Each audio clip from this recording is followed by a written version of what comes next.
Good afternoon. I am Anil Agarwal, former Chief Manager, Punjab National Bank. So on 5th of this month, you are having SBI PO main examination. And now only we can say 2 days are in between. Today is 2nd of May. At the most, you should study on 3rd of May and take complete rest on 4th.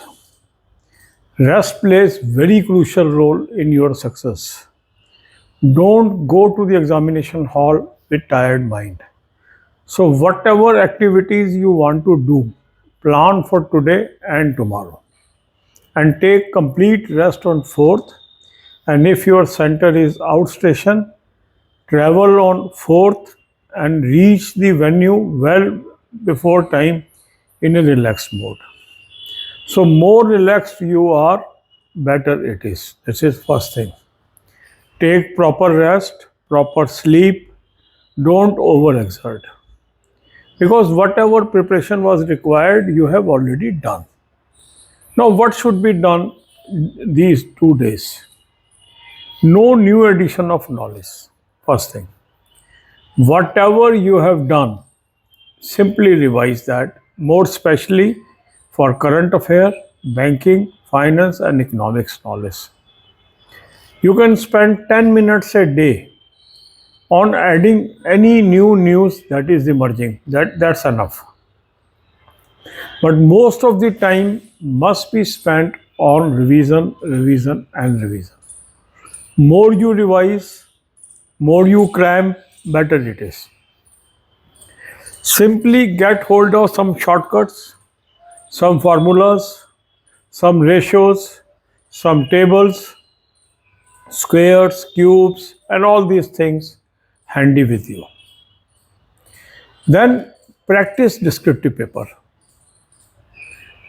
You should practice daily for few hours how to write these things that is in the descriptive paper.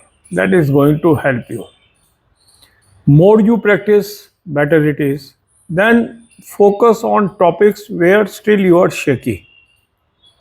Make a list of your shaky topics, the topics where you are still not confident, and try to cover these topics through topic test or sectional mock test.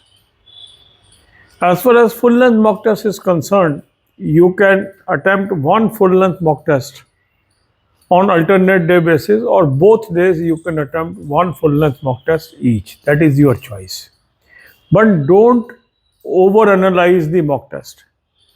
Don't spend too much time on full length mock test, rather spend more time on topic test. Spend more time on sectional mock test. Spend more time on current affairs. Spend more times on descriptive paper. That will help you. So weak topics, identification of weak topics, taking in between rest, don't exhaust yourself, be systematic, and avoid discussing things with so many people. Because that will only create confusion. Sometimes somebody will say, have you covered that? You will say no. A new sort of worry will set in. So avoid discussion with people during these days. Remain in isolation, remain aloof, focus on your own capabilities. And wherever you are finding you are still weak, try to smoothen that area. That's all. So your study should end by midnight tomorrow. So today and tomorrow I am giving you this advice for these 2 days. Remain relaxed. You are on track. Okay? God bless you all. I am with you. अब यही बातें हम हिंदी में करेंगे. SBI PO main exam में 5 तारीख को, आज आपकी हो गई है 2nd. कल का दिन और आज का दिन, सिर्फ इन 2 दिन आप पढ़ाई करिए. 4 तारीख को आपको कंप्लीट रेस्ट करना है. जिन कैंडिडेट्स का सेंटर दूसरा सिटी है या दूसरा प्लेस है, उनको 4 को ही ट्रैवलिंग कर लेनी चाहिए और 5 को coolly well before time of examination आपको सेंटर पे पहुंचना चाहिए. इन दिनों में जितना आप रेस्ट कर सकते हैं रेस्ट भी करिए. ओवर एक्सर्ट मत करिए, ओवर वरी मत करिए. जहाँ जहाँ टाइम मिलता है रेस्ट करने का, रिलैक्स करने का, वो करिए। इन दिनों में आपका फोकस ये होना चाहिए कि कुछ नई चीज़ ऐड नहीं करनी है।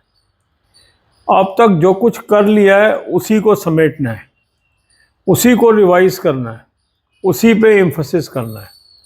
तो जहाँ तक करंट अफेयर का सवाल है, बैंकिंग नॉलेज का सवाल है, फाइनेंशियल और इकोनॉमिक्स नॉलेज का सवाल है, जो कुछ आपने किया है उसको रिवाइज कर लीजिए। नई नॉलेज ऐड करने के लिए 5-10 मिनट कोई नई न्यूज़ आई है, ज़रूर उसको देख लीजिए, ज़्यादा टाइम मत लगाइए। डिस्क्रिप्टिव राइटिंग की प्रैक्टिस जरूर करिए इन दिनों में।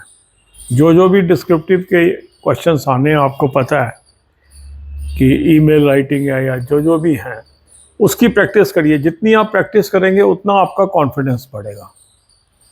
आपको कोर्स मैंने बताया था, काफ़ी लोगों ने ज्वाइन किया है, बहुत अच्छा उनकी इम्प्रूवमेंट आई है। तो प्रैक्टिस करिए डिस्क्रिप्टिव की, जितनी आप प्रैक्टिस कर सकते हैं, क्योंकि ये प्रैक्टिस आपको कॉन्फिडेंस देगी और आपकी अच्छी परफॉर्मेंस एग्ज़ाम में निकाल के लाएगी।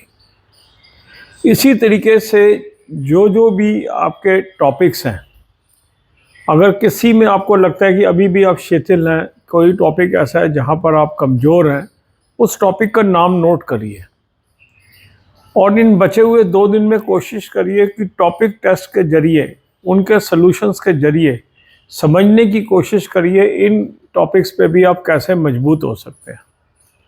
तो जो भी टॉपिक अभी भी आपको कमज़ोर लग रहा है, उनको आइडेंटिफाई करके उन पे ऊपर थोड़ा काम कर लीजिए इन 2 दिनों के अंदर।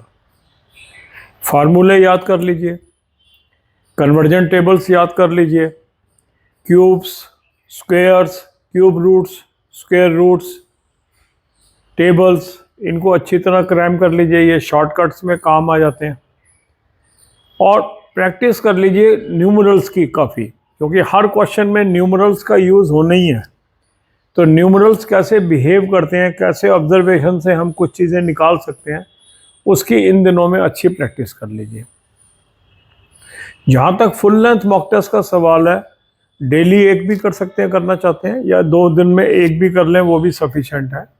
उसकी बहुत ज़्यादा एनालिसिस में ना पड़े, बस अटैम्प्ट कर लें, एक कॉन्फिडेंस आ जाएगा मैंने कर लिया। नंबर कम आ रहे हैं, ज़्यादा आ रहे हैं, क्या परसेंटाइल आ रही है, कोई एनालिसिस की ज़रूरत नहीं है।